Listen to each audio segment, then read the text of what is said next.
Hello, and welcome to the Practice Marketing Podcast, highlighting successful strategies from North America's fastest growing clinics so you can learn from their wins and power your practice growth.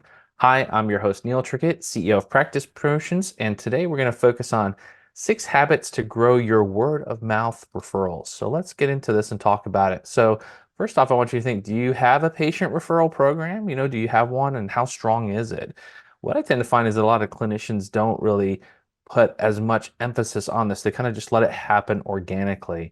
And of course, the clinics that are doing really well with great service and great outcomes for their patient, they naturally get patient referrals happening.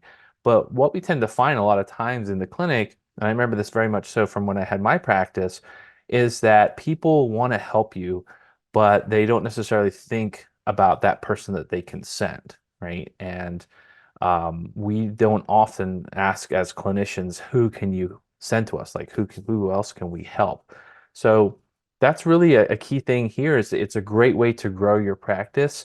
It's really the only way to really scale your practice is if you get into that word of mouth marketing where people are telling their friends and family about you and saying that they have to go see you, right? So that's the ultimate goal is to replace almost every patient with another person, right? That's fantastic. And that really helps you scale and grow your practice. So let's talk here about what you need to do to kind of take your patient referral program up a notch, right? And first off, it's all about, making it about your purpose.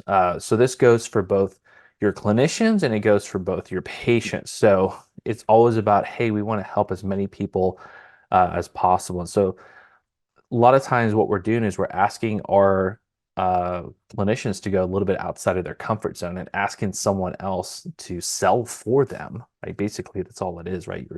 That person's going and they're selling who you are and that they should go, to the service. So it takes a little bit of a courage and it takes a little bit of an ask. And so you have some clinicians who are really good at this. They're just naturally upbeat and they can really, get someone to send someone else. And then there's others that struggle with it. So the ones that struggle with it, getting them on board, it's really about making it about your purpose first. So that's where the key to a good referral system comes in. You got to really define, hey, this is what we do to help people feel better. So if you can get your clinicians on board, like, hey, we want to help more people, that's what we're all about. I'm sure you want to help more people. And in order to do that, we need people to send their friends and family to us. Like that's key. And so we're going to have a program, we're going to have a system, we're going to help you in ways to ask, tools, materials that you can give out. But the more that we can get our patients to send their friends and family to us, the better, right? And the same thing goes for your patients. So when your clinicians are explaining to your patients, that's one of the key things first. It's like, hey, I'm so happy that you've had this great outcome here. Wonderful to hear that you're doing so much better now. Um, Thank you for leaving that positive review for us. That helps us a lot, help more people. That's what we're all about. We're about helping people just like yourself to get better. That's our mission, right? Do you know anybody that has similar problems or, muscle or skeletal joint pain issues? Those are the people that we can help. So, if you have someone in mind, let us know and we can, get you some things to coordinate sending out to them or sharing with them, right? Would that be okay? So if you give them some sort of direction in that aspect and really make it about the purpose, that can work really well. Now, of course, we've got lots of technology that we can use, and we want to be able to automate our referrals as much as possible, but doesn't necessarily mean high-tech automation, right? That can be a part of it. You have to really have a process. So think through a process of how we would ask for a referral. When is the right time to ask for a referral? And the key to making this a process is really about the automation of it. So I would say, a great thing to do is you should be having some sort of feedback mechanism anyway within your practice. So, if you're seeing a patient for an estimated 10 or 12 visits, at visit 5 or 6, is there some kind of survey that's happening to see how the patient is feeling about their overall outcome? And so this is a good opportunity to look for, are they having a great win? Well, that's the time to really ask them for that referral, right? Not at the very end of care. Um, it's all about asking when they have that big win. And that's when they're most excited for the change that's happened in their life. That's when they're most excited to help you out. And a lot of times what we see is a patient might have a really big win, visit 5 or 6. They're happy, they're super, enthused. And then, you keep working with them and they get kind of used to it, right? And they're seeing progress, but not like that dramatic change. So that's when the automation to happen when it's a really big change. Like what kind of process can you put in that? But then, of course, you've got other things that we could use too, like, email campaigns. So that could be a trigger when someone, has let's say you're doing like an NPS score or something like that, right? If they score a 9 out of 10, that's a great time to send a email campaign out. Hey, this is who we help. Do you have people that you know? Send them to this page here, like on our website, and ask them to put your name in as well as their name. And we'll send them some information out about our practice and what we can do to help them. So, like, if you got those kind of processes in place, it can really help you from an automation standpoint, right? The other part is really about wowing those current patients, right? So, Do you want more freedom in your clinic? Then you need to work on your business, not just in it. The top practice owners know that they need a marketing system that consistently attracts patients from the internet.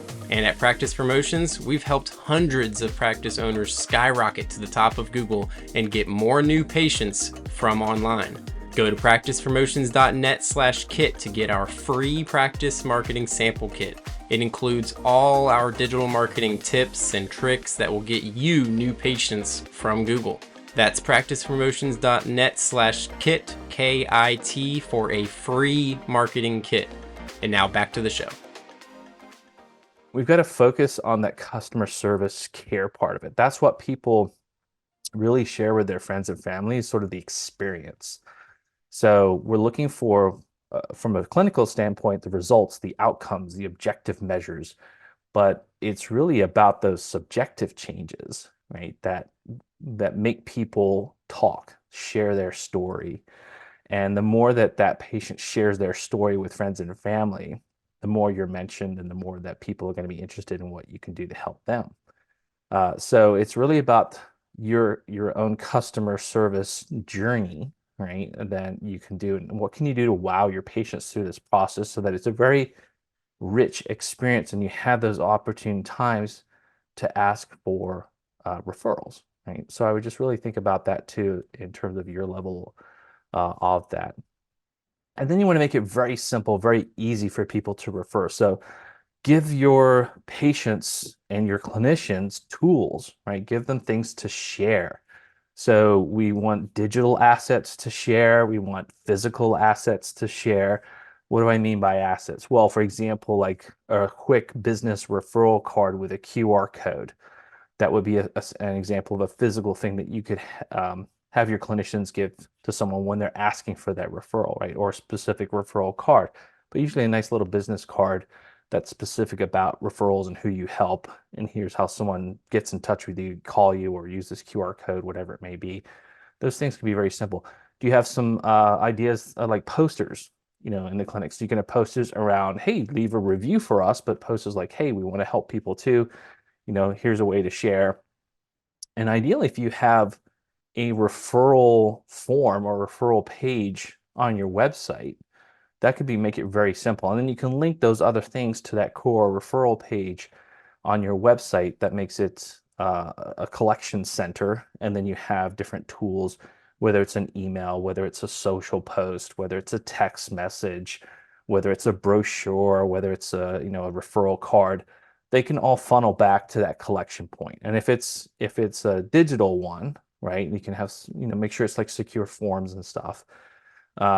Then that can be information that's digitally captured. Then you get the name, phone number, your front desk can call them right away.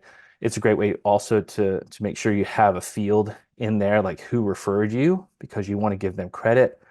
Now you can't in most states actively say, if you send us someone, we'll give you X, benefit. You can do it as a thank you a lot of times. So, you definitely want to check with your state or provincial laws and regulations in regards to that. But most of the time, it's okay to send a thank you to someone. It's just not okay necessarily to advertise that you're going to give a monetary exchange for a referral.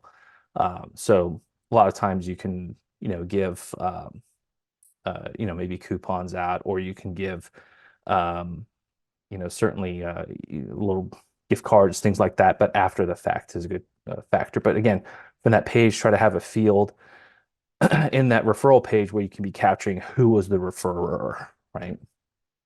And then let's make sure that we're using our past patient list, right? We have this very rich customer list, people that have had a great experience with you a few years back. They tend to forget because they're busy in their lives. And if you're not consistently marketing and sending things out to them, you're not keeping that connection. So I would suggest that one is that you should be having good content going out to your past patients every week, ideally, right? But at least once a month.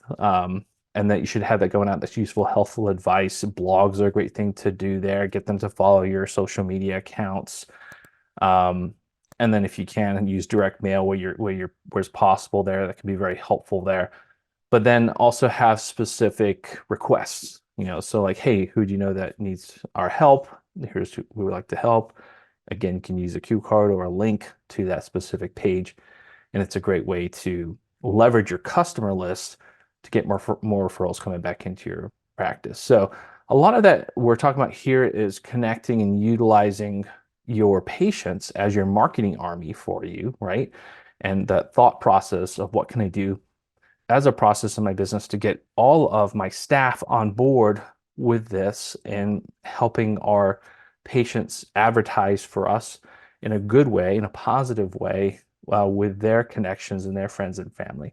But then there's also, that's your kind of business to consumer network. And now you get your business to business, and that's connecting with partners, right? So we're all, as clinicians, used to say working with physician referrals, right? Now we put a lot of emphasis on that, and obviously the world has changed a lot around that. But business relationships are a key way to build referrals too, right? So of course we've got example like our physician referral relationships. What other relationships can you build upon, right? And this can be with local teams, right? There could be work comp adjusters. There could be nurse groups. There's all kinds of different groups out there that you can start to be a part of and give advice. And I remember one time going to it was a workers' comp adjuster meeting, and they wanted a PT as a speaker. So I went in as a speaker, and I talked about common things that occur, like from work injuries and what PT does and how they prevent it and that kind of thing. So giving them useful tips and advice and things for them to look for. Instantly, they gave me recognition with them, and I developed a partnership that way. So there's lots of opportunities out there for you, and I would just kind of look within local groups, partnerships. It doesn't necessarily have to be just purely healthcare. You could be working with running groups, for example, and there's lots of our clients that work with local running groups or local sports groups or biking clubs and all kinds of things like that, where you can give maybe a free screen or something that you could be doing there to help them out. And then you start to become that trusted go-to person. So you can develop relationships and referrals that way. So I want you to think about, in your business, what are you doing to develop your business to consumer referral networks, right? And that's with your patients and the processes that you have internally. And then also look at your business to business referral relationships that you can be developed in your business too. So Neil Trickett here from Practice Promotions and the Practice Marketing Podcast. I hope this was very helpful for you, and I'm wishing you much success in your practice and the growth of that. Have a great day. Thank you for listening to the Practice Marketing Podcast. Don't forget to get your free practice marketing sample kit at practicepromotions.net/kit. Start 2024 off the right way by building marketing systems that automatically attract new patients from online. That's practicepromotions.net/kit.